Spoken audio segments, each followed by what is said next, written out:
Good morning, good afternoon, and good evening around the world. Welcome back to the channel. My name is Blackjack. Today we have another comment section build for you. As always, if you're interested in me putting a deck together for you, leave your commander, pet cards, your theme, and or your budget below. I'll put it together and hopefully give you some inspiration and some ideas before you do it yourself. So, today's request comes from Alex. They say, recently found your channel, cool stuff you're doing. Can you do Esix Fractal Bloom? No budget, but the idea is a bit jank. Instead of typical tokens, I want to use Myriad, Encore, and Embalm and Living Weapon. Okay, I did my best. I think this deck's pretty cool. I think you're going to like it. Let's not waste any time. Let's go ahead and get started. Obviously, the commander is Esix. The first time you create one or more tokens, you may instead choose a creature other than Esix and create that many tokens that are copies of that creature. You are going to see some very powerful cards that go in most Esix decks, like Avenger of Zendikar, but you're also going to see a lot of cards that you've probably not seen in a deck like this before. Stuff that works with Encore, Eternalize, Living Weapon, Myriad. I did my best to have a good chunk of all of the stuff you're looking for, so I hope you enjoy it. Let's start with the Planeswalkers. Garrick is good card draw as well as able to plus and trigger Essex every turn of the game if we have nothing else going on. Oko, too good not to play. Probably the best Planeswalker of all time. I don't want to get roasted, but I'm thinking off the top of my head. Yep, it's the best Planeswalker of all time. It gets to create tokens. It gets to destroy other people's commanders, but not even destroy them because they have to stay there, so you can't recast them. And then let's get to the creature package. Adrix and Niv, twin casters. It speaks for itself. It interacts with tokens and doubling them. Amphin Mutineer is our first Encore card. So if you don't know what Encore does, we can exile this from our graveyard, and then for each opponent, create a token of this card, and then they gain haste, and we sacrifice them at the beginning of the next end step.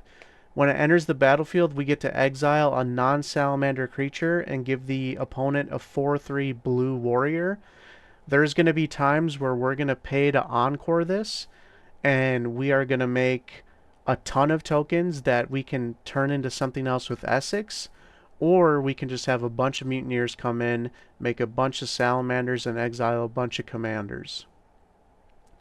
Auton Soldier, it has Myriad, and then it also gets to copy stuff, so it does a little bit of everything that this deck wants to do. Myriad, if you don't know what that does, when you attack for each opponent other than the person you're attacking, you put a token into play that you can have attacking each opponent. So Myriad is extremely powerful. It's not something that you see played a lot, but especially in Essex, can get crazy pretty quickly. Avenger of Zendikar is really too good not to play in a deck like this. You can just have it come in and make, 5, 6 Avenger of Zendikars, or you can just make a bunch of plants, or you can make 5 or 6 Champion of Wits and draw a million cards. There's a lot of options you have here. Champion of Wits is another Eternalized card that allows us to draw. Chasm Skulker is a card that when it dies, we get to make a bunch of tokens. So ideally, we're going to have this die, and, maybe it's going to come in and make 5 Hornet Queens or 5 Elder Gargaroths and make a massive board state out of one creature, which if you watch my videos before, you know by now that I love creatures that kind of have an army behind them. Chrome Host Seed Shark, it allows us to incubate when we cast a non-creature spell. We're not going to be actually allowing it to incubate. We're going to be copying something else with Essex's ability, but it basically can trigger Essex on everybody's turn. Curiosity Crafter is a way to draw cards through the tokens that we're making. Elder Gargaroth is what I would consider a payoff piece. So this is one of the creatures that you're going to want to copy with Essex, but it also on its own can be very powerful because when it attacks or blocks it can create beast tokens that can then be more Elder Gargaroths or mere battle spheres or Hornet Queens or Avenger of Zendikars, and you get the idea. Beyond just creating tokens, it also gains life or draws cards whenever it attacks or blocks, plus it has vigilance, so this is something you're going to want to copy a lot of. Excuse me. Fairy Artisans. It's a good way to make a token on everybody's turn. Whenever they deploy a creature, we basically make a copy of that creature, which means for us we can make a copy of anything. Fanatic of Ronus is a good way to tap for mana, but then also eternalize. Hornet Queen is another payoff that I couldn't ignore. Being able to make 5 flying death touching creatures, or just 5 Hornet Queens, or 5 again Elder Gargaroths, or whatever you want. This is a card that in a deck like this, it's going to be a one-man army. It's going to be a must board wipe threat. Junkwinder, affinity for tokens, so this can be as cheap as 2 blue mana. And then whenever a token you control enters, you get to tap a permanent, and it basically puts a stun counter on it, so it doesn't get to untap during its next untap step.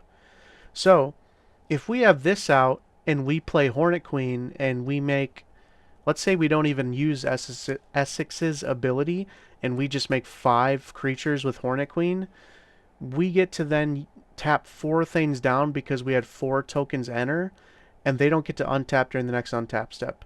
So we could be tapping down lands and locking an opponent out for a turn. We could be tapping down their creatures and having easing attacks. There's a lot of options. Mere Battlesphere is what I would consider the last payoff creature. This is one that you'd like to make a lot of copies of. So we get to make 4 tokens when it comes into play, and then when it attacks, we get to utilize those tokens. But obviously, if you have Esix out, you're just going to pay 7 mana and make 5 Mere Battlespheres, which is awesome.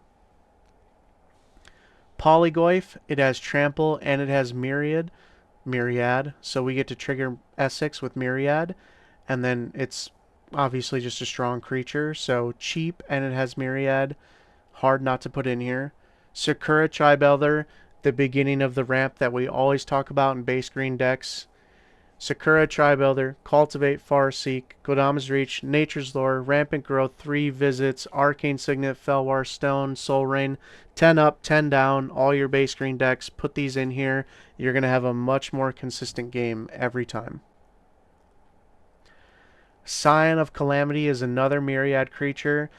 When it deals combat damage to a player, we get to destroy an artifact or enchantment, so it can be a great way of controlling the board. Scoot Swarm, an amazing creature. People know what this is. People know how scary it is. It's going to be a must-remove threat, but if it does get to hang around for a turn or two, it's going to be insurmountable. Timeless Witness is an eternal witness, so we get to cast it once and then eternalize it out of the graveyard to either get another thing back or copy a creature with Esix. Vizier of Many Faces is a copy ability that also has Embalm, which also works with Esix. And then finally, Wizards of Thay. It makes our instants and sorceries a little cheaper. It has Myriad, and we can cast sorceries as though they had Flash, which isn't crazy here, but it's still a good Myriad creature that is going to be strong for our commander. So, out of the sorceries, we already talked about the ramp. The only one we didn't was Glistening Dawn. We get to incubate X twice, where X is the number of lands you control. So, incubation is decent on its own, but this is also typically for us going to just be 4 mana, make 2 copies of the best creature we have on the board, which is awesome. We do have a decent interaction suite here. We have Arcane Denial, Assimilate Essence, which also incubates but counters, and then just original counterspell. This is a deck where we are going to want to protect our stuff more so than control everybody else. So I would say hold your counterspells to make sure your stuff survives. We have Defend the Rider. It's a cool way to save a permanent or make a token, which can then be whatever we want. Double major is a double effect, so we can copy a spell. Growth Spiral, Planar Genesis are very similar. If we have mana up on other people's turns and no one's doing anything that we need to interact with, we can use these small spells to kind of get ahead of the table. Heroic Intervention speaks for itself. It's a great way in these colors to save everything. Mana Drain, obviously it's $50. You don't have to have this card. You can easily play Plasm Capture if you don't know what that is. It's essentially the same thing, but much cheaper, and it actually gives us colored mana. I opted for Mana Drain because there's going to be a lot of Embalm and in Eternalize that have a lot of colorless cost in them, so being able to untap and then get those spells out even earlier makes it all the better. But if you didn't want to pay that money, just put in a Plasm Capture. Finally, we have Perplexing Test. So we get to return all creature tokens to their owner's hands or all non-token creatures. Obviously, we're going to be bouncing all non-token creatures more often than not, and this is going to be a one-sided board wipe. Artifacts. So Living Weapon also interacts with our commander. So when living weapons enter, they create 0/0 black germs. Esix is going to allow them to be copies of pretty much whatever we want them to be. And then in addition to that, we still get these awesome artifacts. So we have Battered Bone, which gives +1/+1 Vigilance and Lifelink. We have Battered Skull, which, let me get a readable version here for you. It's Living Weapon, and then it gives the creature +4/+4 Vigilance and Lifelink. The cool part about Battered Skull is we can actually pay 3 mana to bounce it back to our hand.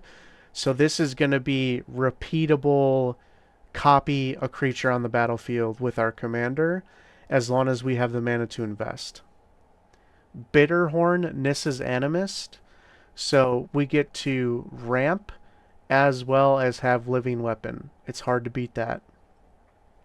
Blade of Selves, we can just give a creature Myriad, which again interacts well with our commander. Blade of Shattered Souls is for Mirrodin, similar to Living Weapon, but instead of making a 0/0 germ, it makes a 2/2 rebel, which again is going to work with our commander. And then we have Combine Chrysalis. It's a good way to give all of our tokens flying, so that way they can get through with damage. Asika's Chariot makes tokens, and we can copy any token that we control, which is awesome. Idol of Oblivion is good card draw in a token generation deck. We have Lightning Greaves as well as Swiftfoot Boots. It's really important that we protect what we have on the field, so I included both in this type of deck. Panharmonicon, even if you only ever double your commander, this card is insane. But if you start doubling other stuff, like your Avenger of Zendikars, or, I mean, let's just look here. Mirror Battlesphere, or Hornet Queen, Mirror Battlesphere, Avenger of Zendikar, Champion of Wits, Mutineer, Auton Soldier. It goes without saying that Panharmonicon in a deck like this is going to go insane. Simic Signet is the last ramp piece I believe that we play in here. I wanted to make sure that I played more than the average because you do want a lot of mana to have access to your commander as fast as possible. Most commanders are not this expensive, so you want to build up as fast as you can, so you're going to play more ramp than usual. And in addition to that, you're going to play things like Lightning Greaves and Swiftfoot Boots and interaction pieces to save it. Because if this dies 2 or 3 times, casting it again is going to get very unrealistic. Finally, we have the enchantment package. So obviously with no real budget constraints in a deck that interacts with tokens, we're going to play all of the Primal Vigor effects and the Doubling Season and the Parallel Lives. These cards are amazing at doubling all the tokens that we're making. And then we have Elemental Bond, Garruk's Uprising, and Tribute to the World Tree to all get good overtime engine-based card draw for all of the stuff that we're creating. We have Growing Rites of Itlimoc, which allows us to sift through the top and find a cool creature, and then transform pretty consistently in this deck into a Gaia's Cradle. The lands, pretty self-explanatory. There are a couple that I want to talk about. Alchemist Refuge, if you are playing blue and green as your two colors in your commander deck, you should always be playing this card. Being able to just pay 2 mana to then give all your stuff flash, it's genuinely probably the best land in a blue-green deck. It gives you just so many more options than you had before. It's just so powerful. You're always happy to see this when you draw it. Fountain Port is a little bit of a way to utilize the tokens that we're making or create tokens. So we can either be drawing cards or we can be using Essex's ability to create stuff. Looks like the last one I'd like to talk about is Mosswort Bridge. Very often you are going to have 10 power or more on the battlefield. So being able to hide away one of your bigger spells, perhaps your Scion, your Junkwinder, your Battlesphere, your Gargaroth, your Hornet Queen, and then essentially cast those for 1 mana is going to be very, very powerful. So, that's pretty much the whole deck. I was very happy with it. Alex, I hope you're happy. We got a good mix of Myriad, Encore, Embalm, Living Weapon, 4 Mirrodin, a lot of non-average, a lot of uncommon ways to create tokens. I think that this deck turned out awesome. I hope you're happy and I hope you're inspired to put it together. So, as always, everybody, thank you so much for watching and Godspeed.